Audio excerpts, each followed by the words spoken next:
Welcome to Pax Britannica, the Scottish Revolution interview series.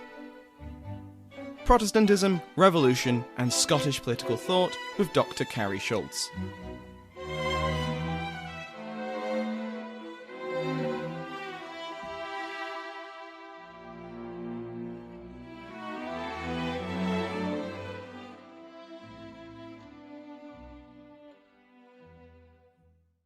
Welcome to the Scottish Revolution interview series.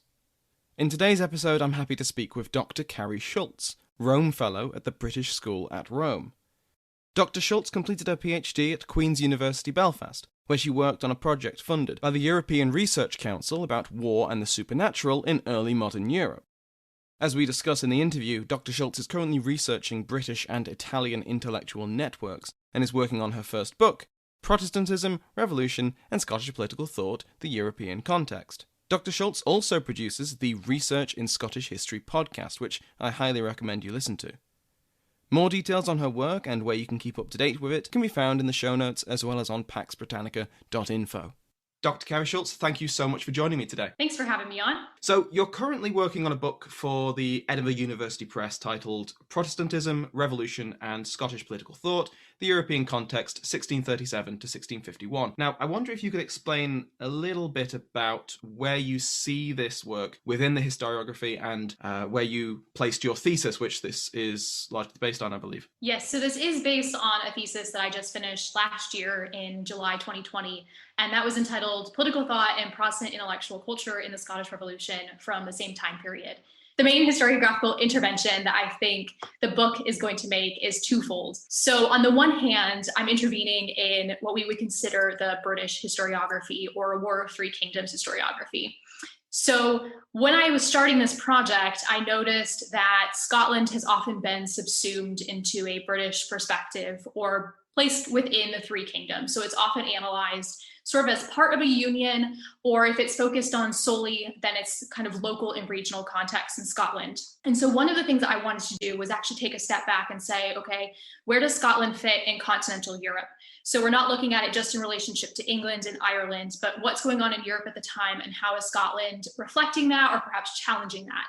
So that was one of the main interventions, is I really wanted to focus on a continental European perspective and to sort of put Scotland and Covenanted Scotland, so the ideas that are coming out of the Covenanted Revolution, within that broader context, which I don't think has really been done before. And that was, to me, quite an important intervention to make. And then on the second hand, if we look at sort of what historians of political thought and intellectual historians have often focused on, they tend to look at the development of secular political ideas. So ideas about the civil state, its governance, its magistrates, and how those emerge into what we call the sort of modern liberal state. And so one of the problems with that, though, is that we sideline religion when we look just at secular ideas about the state. And I wanted to push back on that. So I wanted to say, what is happening in Scotland with this relationship between religion and politics? And can we somehow challenge the idea that Scotland and continental Europe at this time were creating the foundations for a modern secular state? And so one of the things that I've seen happening in the historiography is that a lot of scholars who study religion and politics are really interested in looking at the connection between political ideas and religion, as in scriptural verses or ideas taken from the Bible. And that's fantastic work, and I think that's really important. But I wanted instead to look at theology. So I'm primarily an intellectual historian, so I'm really interested in theological ideas and its relationship to political thought, not simply how people in 17th century Scotland are drawing on the Bible, for example. So I think those were two of the major interventions that I'm hoping to make. They're ones that I put forward in my thesis, which passed. So I'm hoping that they're accurate enough. And then I'm putting those forward in the book as well. So that's kind of how I've situated the general argument and then the ideas that I'm interested in. So I noticed in your work that many of the Reformed preachers in the Covenant were drawing particularly on Catholic works. I wonder if you could expand more on that, because I find that quite surprising. Absolutely. So this is one of my favorite parts of my research, and I think it's the part that surprises people most often when I present it.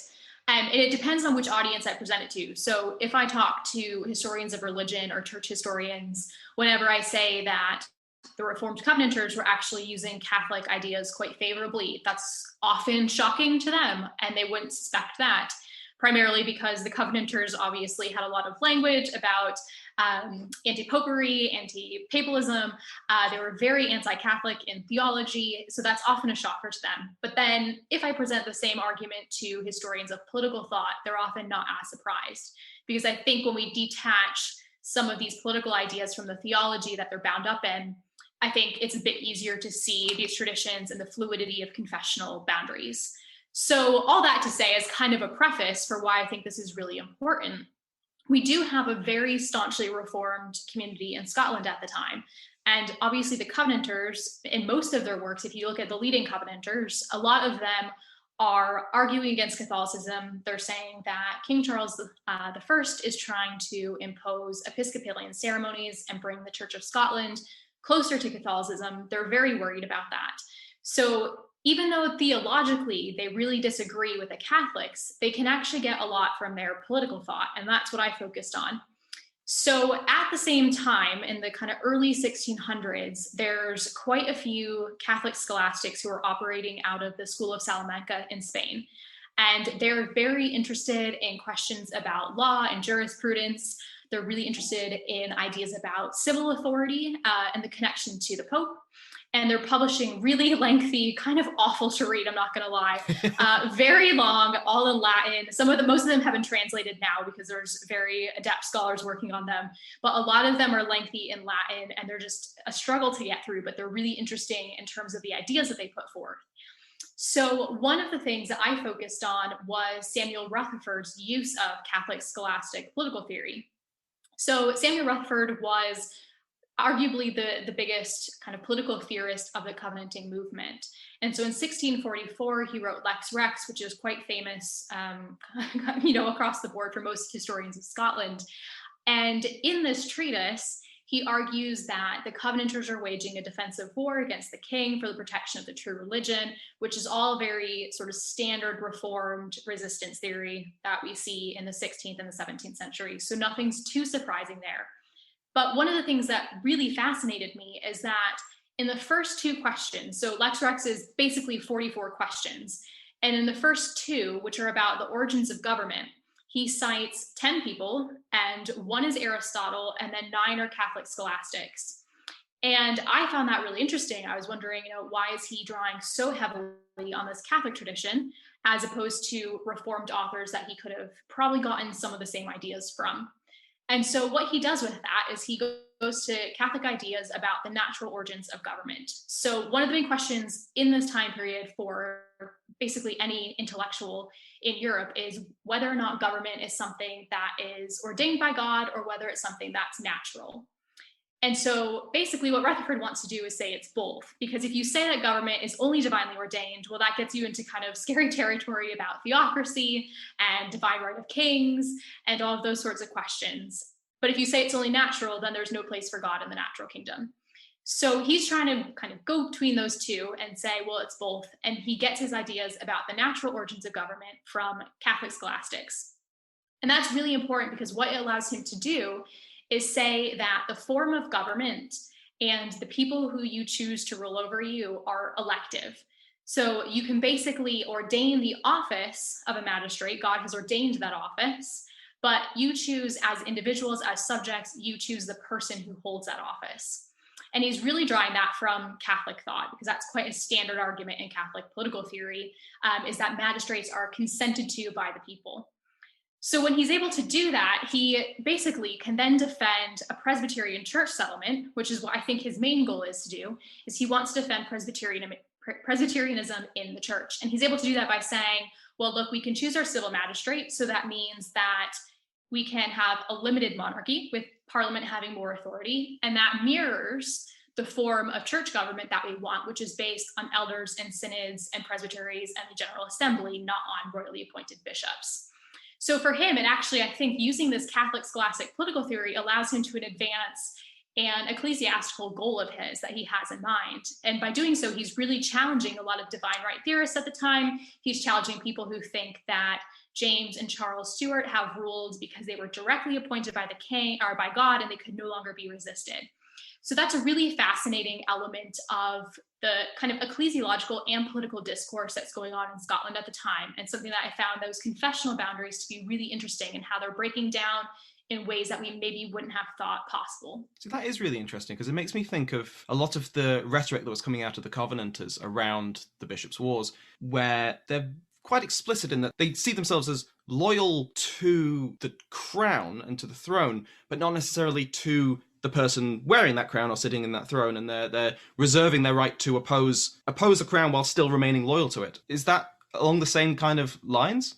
Exactly. So one of the things that I find really interesting about the Covenanters is that they are actually, I think, quite conservative in their claims about the monarch. So they never want to do away with monarchy. They never want to do away with the king, and even in 1649, a lot of them are shocked by the execution. That's not something that they ever had hoped for or desired. So they are, I think, quite conservative in saying, well, we are loyal subjects and we are waging a defensive war. Like, we're in no way being sort of radical or revolutionary in what we're doing.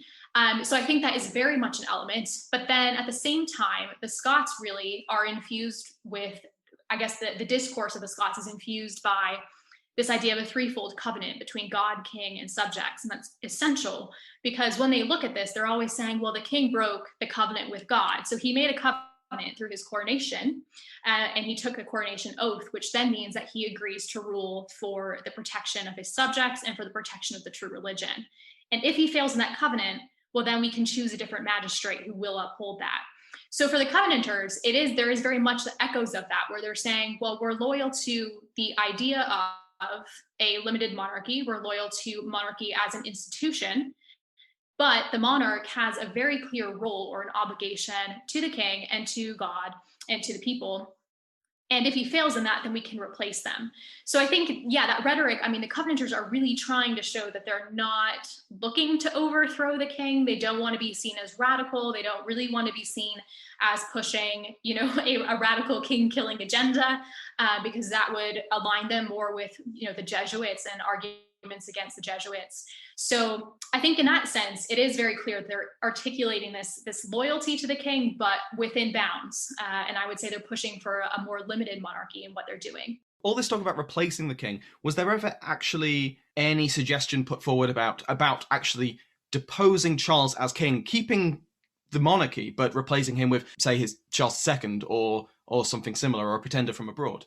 I haven't, not that I've come across. So I think it's all nice in theory, to say that. But I think in practicality, I didn't really see that happening in a lot of the printed works. I think what the Covenanters thought they were doing was reprimanding Charles. I think they thought that by petitioning him, by waging these wars, that they could get him to see the error of his ways and to turn around and support Presbyterianism. So I don't think that the Covenanters ever really seriously considered actually deposing a king and somehow replacing them. I think in theory, they were happy to argue that, just because it was a conversation that was going around quite a lot. So in political treatises from both a Reformed tradition and from a Catholic one, you often see questions about, well, how does a monarch become a legitimate monarch through conquest, consent, all these sorts of questions.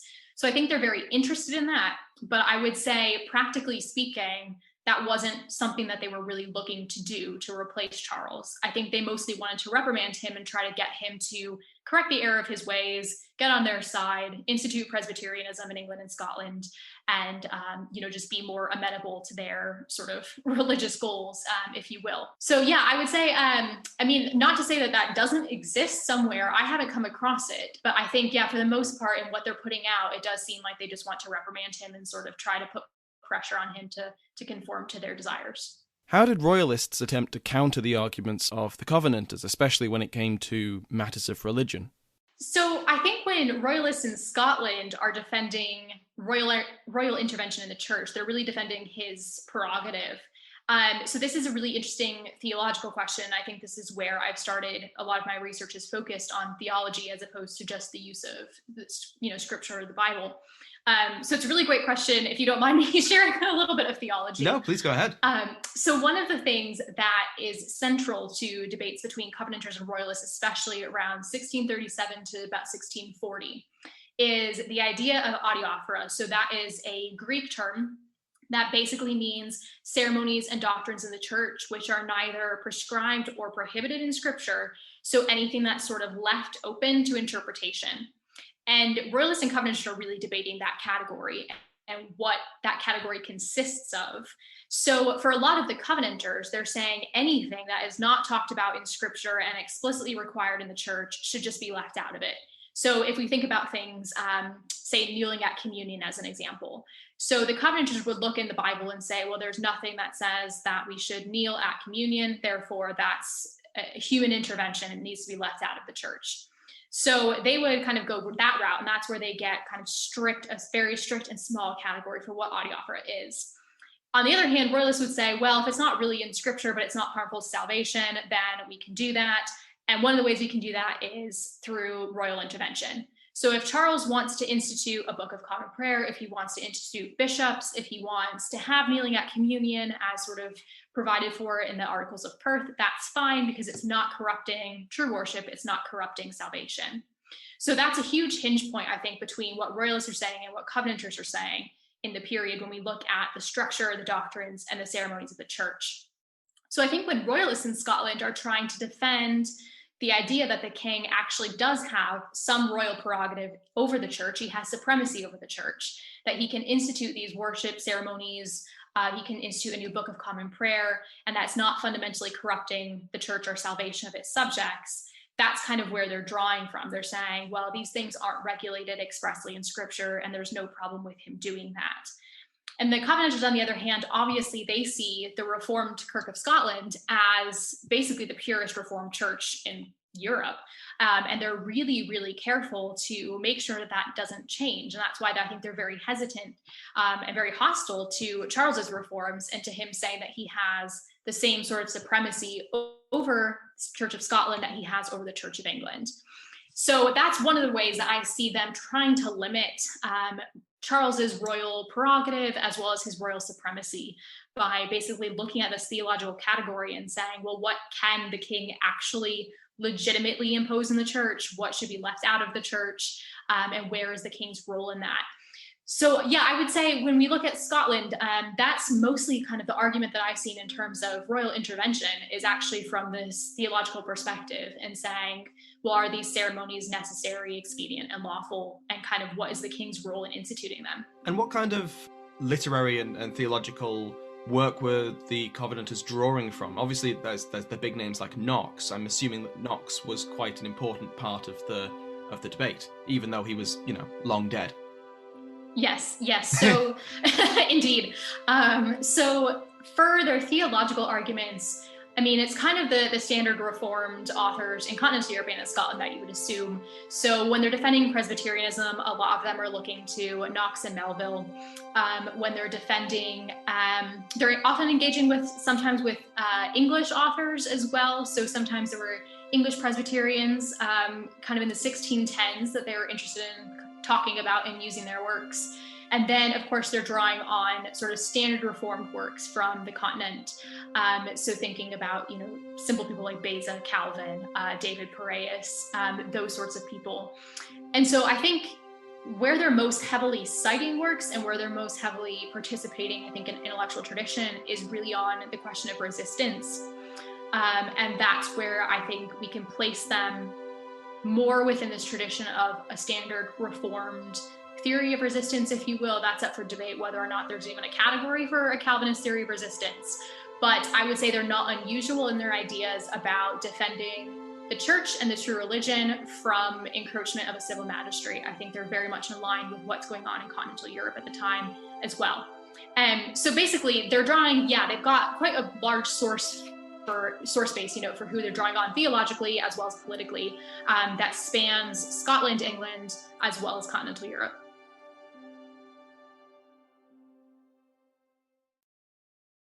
So for the Royalists, what were they basing their political ideology on? Were they drawing from sources like the Covenanters were? Yeah, so it's a very interesting question, and I think it's one that's really important to look at now particularly. So I'm really interested in the Royalists and kind of as a comparison to the Covenanters in a way that I don't think has really been done in any sustained way before. So in my thesis, I really focused on both sides, covenanting and royalist movement. And so I think this is really important because there's a long-standing tradition which has been overturned in recent years, so it's not as prevalent. But it used to be that Scotland could be reduced to the conservative Northeast in the period. So thinking about places like Aberdeen and the Aberdeen doctors, particularly waging some of the initial opposition to the National Covenant in 1638 and 1639. So we used to see sort of the Northeast and the Highlands of Scotland as sort of the bastions of royalism. But in recent years, we are now overturning that analysis, and we can actually see that there was a lot of opposition to the Covenanting movement more broadly throughout Scotland, and especially in the universities and especially in the south of Scotland as well. So recent work, I think, Chris Langley's edited collection on the National Covenant, there's a lot of essays in there that speak about Scottish royalism in Glasgow, as well as sort of more broadly throughout Scotland. And I wanted to participate in that historiographical debate as well. So one of the things that I looked at was royalist political thought, and that really hasn't been examined for a variety of practical reasons, honestly. One of those is that royalists simply weren't as inclined to record sustained reasons for their loyalty to Charles as the Covenanters were. So the Covenanters really had to work hard to overturn a status quo of the divine right of kings. They really needed to almost produce a propaganda trail so they could make a defensive war, so they could really illustrate that Charles was threatening the true religion. So we see a lot more writing coming out of the Covenanting movement. We see a lot more political theory and theology that's coming out to defend basically the Covenanting agenda. Whereas royalists don't really have the same volume of material, and they also don't have as explicit of reasons. They don't make them as clear. But I do think that there are quite a few royalists who are writing, whether in manuscript or in lengthier treatises, and I think they're really well worth looking at. So two of the people that I focus on quite a lot were John Maxwell and John Corbett, and as well as the Aberdeen doctors, but they've had a bit more scholarly attention. So I tried to shift to some other royalists. And both of these, Corbett and Maxwell, they're both drawing extensively on continental European material as well. And so I think I mentioned earlier how the Covenanters were actually really using Catholic scholastic political theory and how beneficial that was for their ideas about natural government or divinely ordained government. And the royalists are actually doing the same thing, but they're using a very different strand of Catholic thought. So Maxwell and Corbett, for example, are drawing on this idea, kind of a tradition in Catholicism that's put forward by people like John Bodon, William Barclay, and Adam Blackwood. And so these three characters are, these three figures are putting forward ideas about the king's legal absolute sovereignty. And that's really important because it's not just saying the king is divinely ordained by God and therefore he can never be resisted. What these three are saying is actually he has legal sovereignty. So he's the author of all civil law, which means that he can't ever be held accountable to it because he created it. And that's really important because both Corbett and Maxwell are drawing on that tradition, and they're saying, well, the king might be divinely ordained, but he also creates law, and for that reason we can't hold him accountable to it. He's not in a covenant with us where he's subject to the same laws as we are. So I think that's really interesting, is they're drawing from a different Catholic perspective, and using a different side of a Catholic debate than the Covenanters are. But then the second element of that as well is they're actually accusing the Covenanters from within a Catholic tradition itself. So there's a big idea going around in Catholicism that's highly debated, and that's about the papal deposing power. So essentially, that's the power of the Pope to urge subjects to depose a secular magistrate if that magistrate has been excommunicated from the church. So that was really kind of a threatening thing for many Catholics, because that was saying then that all subjects owed their primary allegiance to the Pope and then only secondary allegiance to civil magistrates. So if a Pope decided that a ruler was ruling, heretically, then subjects had no allegiance. And so that divided Catholics themselves. But what's interesting is that debate appears in Scottish royalist political thought. So Corbett and Maxwell both accuse the Covenanters of now placing the General Assembly in a Presbyterian church structure in the place of the Pope. So they say, well, actually, in pursuing this Presbyterian agenda of yours, you're trying to make the presbytery or the General Assembly above the civil magistrate, and you're using the church's standards essentially to depose a civil ruler. So it's really interesting to me, I think, how how royalists are also engaging with Catholic thought, but just very different strands. And I find that idea about the papal deposing power just fascinating, because they're saying, here's this very Catholic argument within a Catholic church structure, and then now they're really transposing it directly to Presbyterianism in Scotland.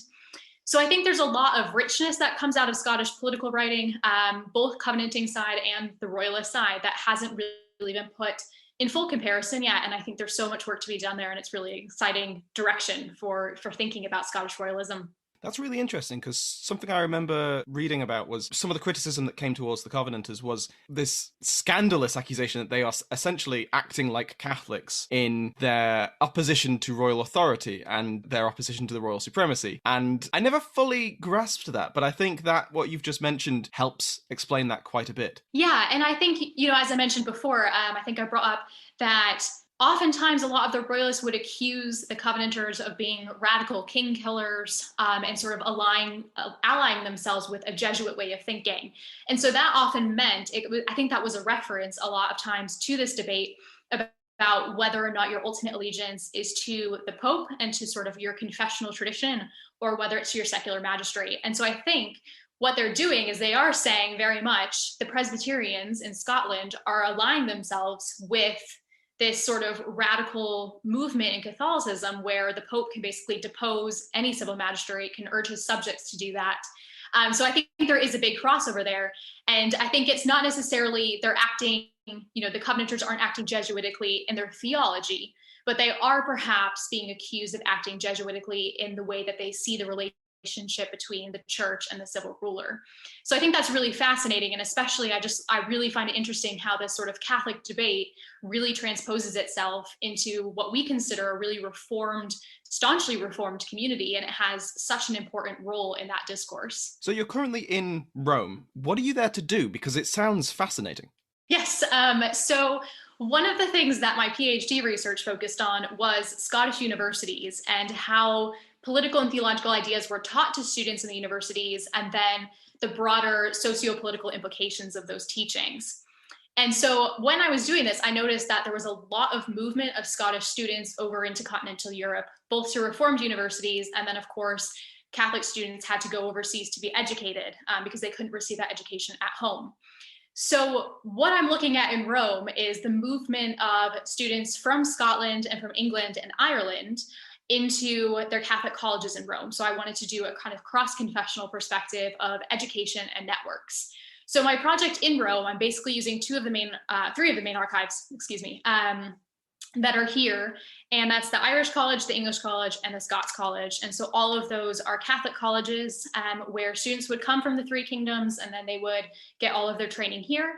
And then sometimes they would stay abroad. Sometimes they would return back and do missionary work back in the three kingdoms or elsewhere in the world. So what I'm trying to do here is look at how these students were being taught, both theologically and politically, as well as the networks that they established with people in the local communities. And oftentimes, they studied at a college here, but then they would have local connections with people of the same religious order that was outside of their immediate college, etc. And so what I'm trying to do is look at how those networks and how the teaching really shapes their intellectual formation. And then I'm hoping to expand that. Right now it's very focused in Rome, but I'm hoping to expand that into a much bigger project, which looks at the sort of movement of students from the three kingdoms to continental Europe, to Catholic colleges that were in Spain as well, and to Reformed universities. And I think because, intellectual historians often focus a lot on printed works, and we like to look at lengthy printed documents that, circulated around.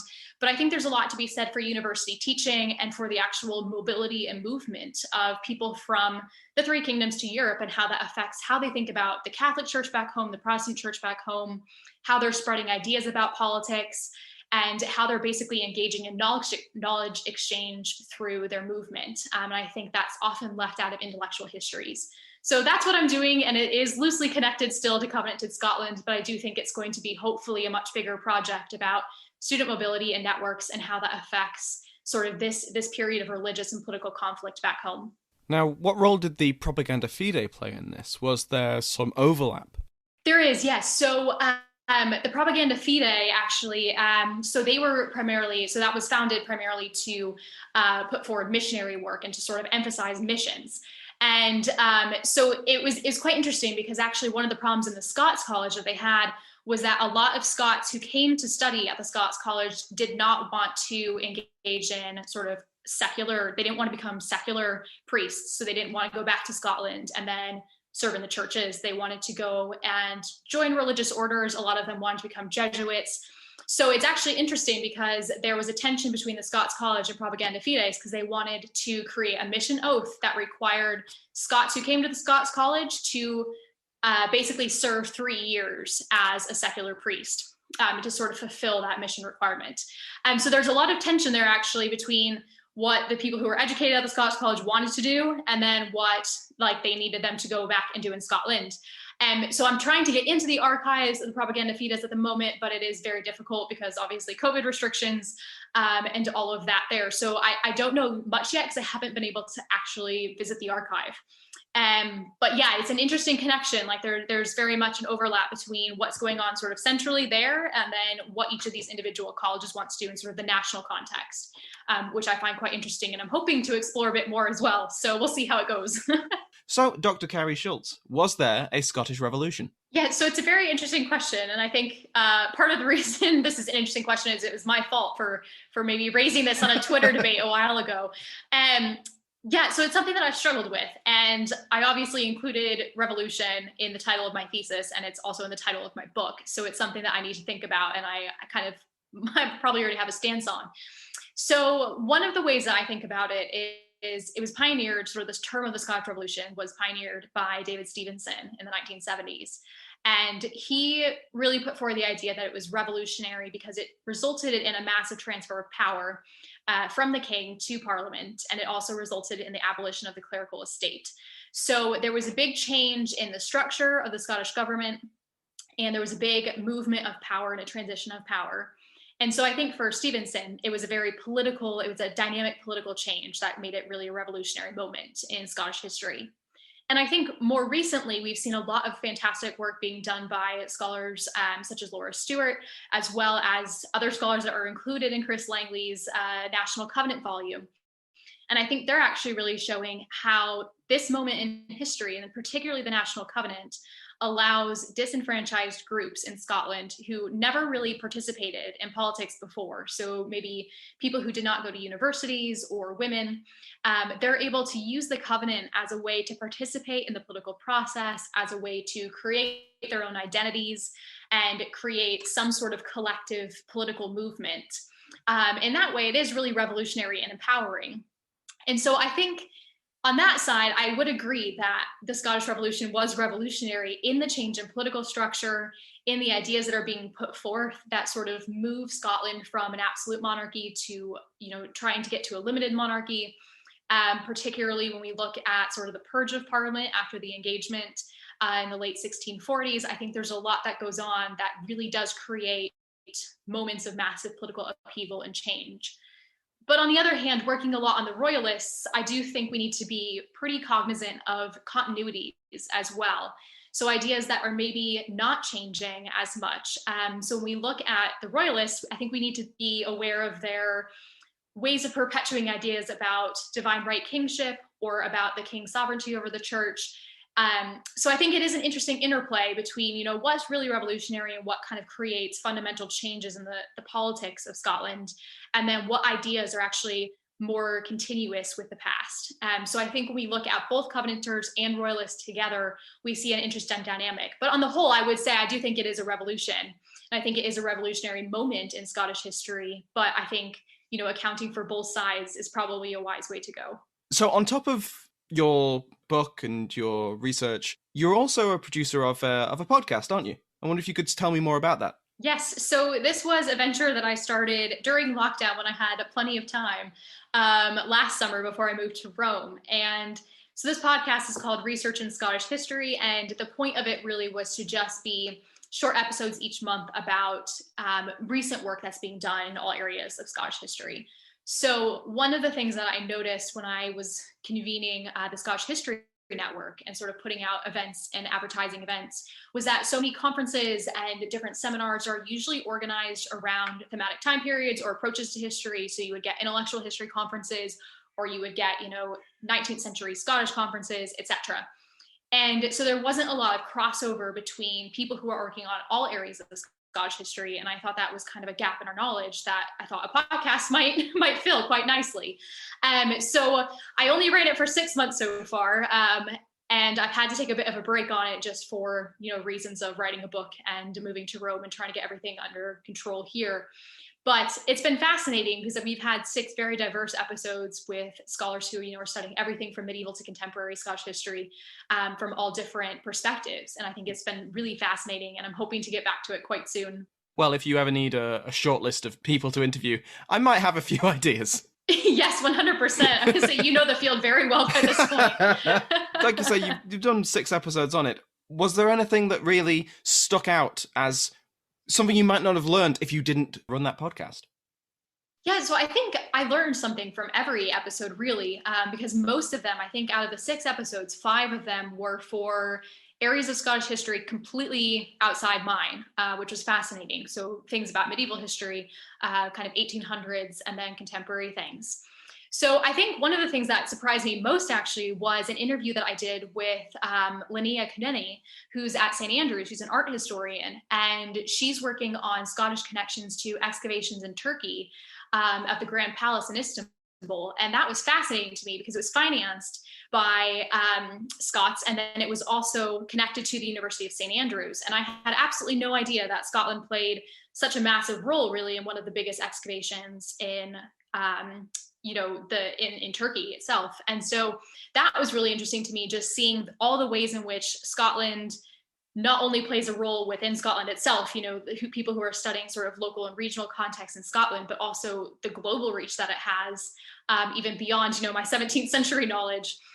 So I found, that was absolutely fascinating, but, there's so much work that's being done across the board. So Ian McInnes did an episode, I think, on graphic novels and like representation of Scottish warfare and medieval warfare in graphic novels and contemporary film, which was just fascinating to me. So there's been so many different things that I've learned, I think, just across the board from people who are working in such diverse fields.